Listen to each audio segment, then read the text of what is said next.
Today is Wednesday, January 3rd. We'll tell you about one of Israel's key targets being taken out and why that could complicate the future of the war in the Middle East. Also, what to know about a passenger jet full of people in Japan catching fire and why it's being called a miracle now. And another prominent university leader in the U.S. is out. Who stepped down this time and why the controversy continues. Plus, why one of the most visited places in Europe is adding restrictions to slow down tourism. Why more Americans over 65 are still working, and where some of the biggest donations of the last year ended up going. Those stories and more news to know in today's episode. Welcome to The Newsworthy. All the day's news in around 10 minutes. Fast, fair, fun, and on the go. I'm Erica Mandy. Thanks so much for being here. You ready? Let's do this. A single attack sent shockwaves through the Middle East this week. It targeted a Hamas gathering and killed at least 7 militants, including one of Hamas's most influential founding members, who was an architect of the deadliest terror attack in Israeli history on October 7th. He is the most senior Hamas leader to be killed since Israel promised to destroy the organization and eliminate its leadership in response to that attack. This also appears to be the first expansion of Israel's campaign beyond the Gaza Strip. It happened in the Lebanese capital of Beirut. Israel hasn't commented at this point, but American, Lebanese, and Hamas officials say Israel was behind the attack. And Israeli military officials say they are now bracing for retaliatory strikes from militants in Lebanon, since one militant group has already promised a severe response. The attack also had immediate implications on Israel's efforts to bring home more than 100 hostages who are still being held captive. In response, Hamas put an indefinite hold on weeks-long hostage negotiations. Still, American officials say they're moving forward with diplomatic efforts to resolve the conflict. To be continued. A passenger jet full of hundreds of people burst into flames on a runway this week. But amazingly, the flight crew was able to get all 367 passengers and 12 crew members out safely in a feat that's now being called a miracle. Video and images on social media show passengers shouting inside the dark, smoke-filled cabin, evacuating on an emergency slide, and running across the tarmac while orange flames burn in the background. They were aboard a Japan Airlines flight that was trying to land normally at Tokyo's busiest airport. But the plane collided with a Japanese Coast Guard aircraft that was preparing to deliver supplies to those impacted by powerful earthquakes. Sadly, 5 crew members aboard that Coast Guard plane were killed. One official said the Japan Airlines flight had received permission to land, and there had been no reports of engine or other problems before the landing. So the exact cause of the collision is still up for investigation. The U.S. senator who's already been accused of taking bribes to help the Egyptian government is now accused of taking bribes to help the Qatari government, too. Federal prosecutors say Senator Bob Menendez helped a prominent New Jersey developer who wanted an investment from a Qatari fund for a real estate project.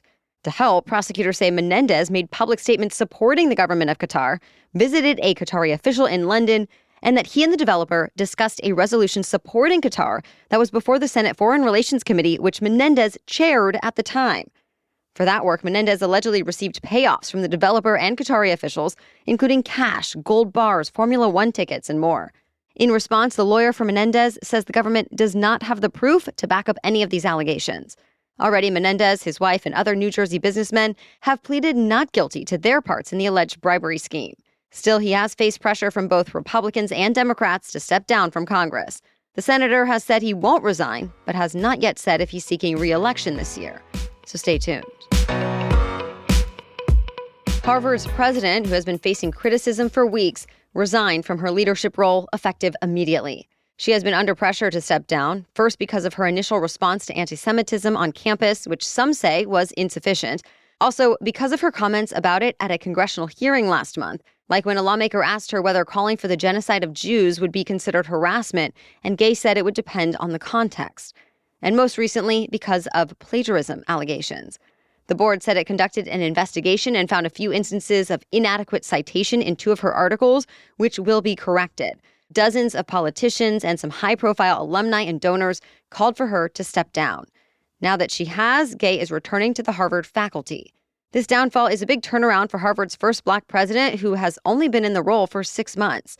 University Provost and Chief Academic Officer Alan Garber is now stepping in as an interim president until a new one can be appointed. Remember, the former president of University of Pennsylvania also resigned just days after the angry backlash over the university leader's comments. MIT's president also testified at the hearing, and some critics are now redoubling their calls for her to step aside as well. Americans are bracing for the first big coast-to-coast storms of 2024. The first one has already begun, bringing rain and snow to the West Coast from California to Washington. That means California is dealing with more high surf today, impacting some of the same beaches and piers that were hit hard last week. By tomorrow morning, this same storm system will bring snow over the Rockies. Then heavy snow and rain are expected in the middle of the country Friday. The Southeast is expected to get it Saturday and the Northeast on Sunday. But another cross-country storm is expected to begin on the West Coast by the end of the week, too, and should bring more rain and snow as it moves across the country through next week. Of course, things could still change between now and then, so meteorologists suggest keeping a close eye on the forecast to get the latest. More news is still coming up, but first, a quick break for our sponsor. Ready to start the new year fresh, as in literally smelling fresh? Lumi is a game-changing whole-body deodorant that works on everything from your pits to your feet, clinically proven to block odor all day long, all over. It's even clinically proven to control odor better than a shower with soap alone. Because yes, Lumi has all types of products that are effective and convenient, from your typical stick deodorant to deodorant wipes to even body wash. I was looking for a new deodorant and was actually having a lot of trouble finding something that I felt good about putting on my body and that was effective. And then I found Lumi and I've been using it every day since. And Lumi's starter pack is perfect for new customers. It comes with a solid stick deodorant, cream tube deodorant, 2 free products of your choice like that mini body wash and deodorant wipes, and free shipping. As a special offer for listeners, new customers get $5 off a Lumi starter pack with code NEWSWORTHY at LumiDeodorant.com. That equates to over 40% off your starter pack when you visit LumiDeodorant.com and use the code NEWSWORTHY. Now back to the news. One of the most visited places in Europe is now cracking down on mass tourism. Starting this summer, Venice is banning tour groups of more than 25 people, roughly half of the passengers on a standard tour bus. Groups are also being prohibited from stopping in narrow streets, on bridges, or in passageways, and loudspeakers are being banned. This comes just a few months after Venice decided day trippers will have to make a reservation and pay a fee, and large cruise ships were outlawed too. So why all the changes? Well, over-tourism has been a concern in Venice for a while. The picturesque city is just about 2.7 square miles in size, but millions of tourists flock there each year, many just for the day. Already, studies have shown there are not as many beds available for residents as there are tourists. And United Nations experts say the impact of global warming and mass tourism threaten to cause irreversible changes. Though Venice is just one European hotspot trying to rein in tourism, in nearby Florence, authorities have banned new Airbnbs and other short-term vacation rentals in its historic city center. Over in Greece, Athens capped visitor numbers at the iconic Acropolis to try to limit damage to the ancient temple complex. And in the Austrian Alps, one town capped the number of tourist buses and cars entering the area. Tens of thousands of American women who aren't pregnant seem to be ordering abortion pills just in case they might need them someday. At least that's according to a new study published by the American Medical Association. It looked at data from a nonprofit that provides abortion medications via telehealth, and it found the number of women who sought out those drugs preemptively spiked in May of 2022, when the U.S. Supreme Court decision reversing Roe v. Wade first leaked. The average number of daily requests shot up nearly tenfold. And as you might imagine, the most requests came from states where abortion is already banned. Not every prescriber will offer just-in-case abortion pills, worried the women won't get the support they need or could even take the medicine incorrectly. Though other organizations have started offering pills in advance just recently, citing an overwhelming need. Either way, expect the stockpiling to continue, at least until the Supreme Court has its say. The High Court is expected to weigh in on a case concerning abortion pills later this year. It's a good time to check any ground meat you have in your fridge or freezer. Nearly 7,000 pounds of ground beef products were recalled because of E. coli concerns. They were shipped to both stores and distributors across several states, mostly in the Midwest. The USDA is also concerned some of the meat might have made its way into restaurants. So far, there are no reports of illnesses confirmed linked to the ground beef, but E. coli was discovered during third-party testing. So the USDA says the affected products need to be thrown away or returned and not served, even cooked. There are several different products under this recall, so to see the full list, go to the USDA link in today's episode notes. Some of the richest Americans gave billions of dollars away in 2023 to education, scientific research, racial justice, and a lot more. The Chronicle of Philanthropy put out its annual list of biggest donations this week. It says investment guru Warren Buffett gave the biggest gift. He donated 1.5 million shares of Berkshire Hathaway stock, valued at more than $540 million, to the Susan Thompson Buffett Foundation. That's a private grant-making foundation named after Buffett's first wife, who died 20 years ago. Next on the list is mathematician and hedge fund founder James Simons and his wife. The couple gave $500 million to a New York university. Also, the 1803 Fund got a $400 million boost from Nike co-founder Phil Knight and his wife. The fund is working to revive a Black neighborhood in Portland, Oregon that was ravaged in the 1970s. Other donations will go to build medical centers, scholarships, research centers, family foundations, and more. That's it for the main news today, so now it's time for Work Wednesday, when we break down one interesting career or work-related news story every Wednesday.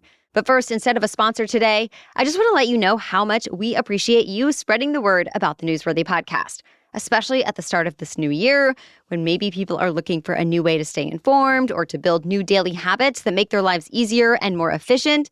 This is a great time to recommend the Newsworthy to the people you know. Maybe tell them in person why you like it, or send out the link in a group text, or make it part of a favorite things post on social media. We hear time and time again how some listeners' friends and family members are thanking them for telling them about the Newsworthy, which becomes their favorite new podcast, or how they feel so much more informed in conversations without extra anxiety, or even how some family members with different political views can both listen to the Newsworthy and then have conversations about it in a civil way. Especially with election season ahead, it can feel really overwhelming for people. So your recommendation can actually help someone out. And it definitely helps us out when you spread the word. So thank you so much in advance for helping us grow. Okay, now back to Work Wednesday. A lot more American seniors have decided to stay in the workforce. Specifically, a new Pew Research Center analysis says 1 in 5 people older than 65 are still working instead of retiring. That translates to 11 million seniors, which is 4 times what it was back in the 1980s. And it's a trend that's expected to continue for a lot of reasons. For example, seniors are more educated now than in past decades, and technology has made many jobs less physically taxing. Also, changes in the Social Security law means a lot of people have to keep working to get their full retirement benefits. Plus, there has been a shift away from pension plans that typically force people out of a job at a certain age. No matter what the reason, Pew also found older workers tend to be more satisfied with their work than Americans under 65. Of course, it could be because the Americans who weren't satisfied are the ones who opted to retire by 65. Either way, retirement seems to be a gradual process now. That differs from person to person. Well, thank you so much for joining us and making us part of your daily routine in 2024. We'll catch you up on more news to know tomorrow. Until then, have a great day.